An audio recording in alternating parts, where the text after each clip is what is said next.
እሱ ምን ብሏል? መጀመሪያ ቤት ካጠገቤ ተንበረከከ ምን ናት? ከዛ አየና እግዚአብሔር እናቴንም አላገባም ማለት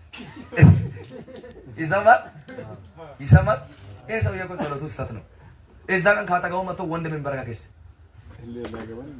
ባለዳር ምን በረከከስ ያገባች ሴት መጣ ቤት በረከከስ የሰው የጸሎት ልክ ነው ልከደል ወዳጄ እግዚአብሔር አምላክ አው የምትፈልገውን ይሰጣል። ግን የሚሰጥ አንተ ስትሄድ ነው።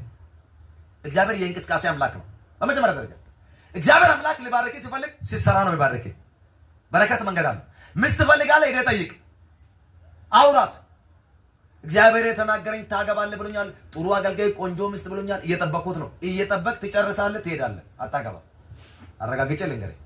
ለማግባት ትፈልጋለህ፣ ዞር ዞር ማለት ካጠገቤ ቸርች ውስጥ ማን አለች ጥሩ ያላገባች ያልተጠየቀች ሴት ያ ቼክ አድርገ እናቴ እኔ አንቺም ወድጄሻለሁ እግዚአብሔር ቢፈቅድ ቢያገባሽ ብለህ ጠይቃለህ። ከዛ እሺ ካለች እግዚአብሔር ለመስክረ መጥተህ ለቤተክርስቲያን ነገር ሊያገባት ነው። ከዛ እንጸልያለን፣ ታገባለህ። ሄሎ በቃ ከዚህ ውጭ ነገር አለ?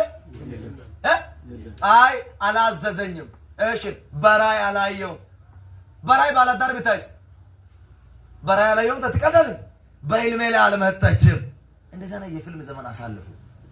እንደዛ አይነት ፊልም የለም። እግዚአብሔር አምላክ አንተ የፈለከውን ነው የሚሰጠው። ይሰማል? እሺ ወደ ሐሳቤ ልመለስ። እግዚአብሔር ማንን ይባርካል? እንዴት ይባርካል? ወዴት ይባርካል?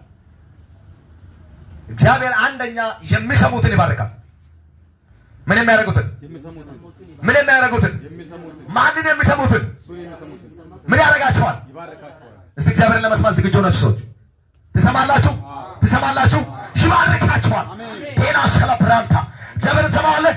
በስራ ትሰማዋለህ። በትዳር ትሰማዋለህ። እግዚአብሔር እዛ ነው ይባርካል። ሁለተኛ እግዚአብሔር ማንን ይባርካል? የሚሰሩትን ይባርካል።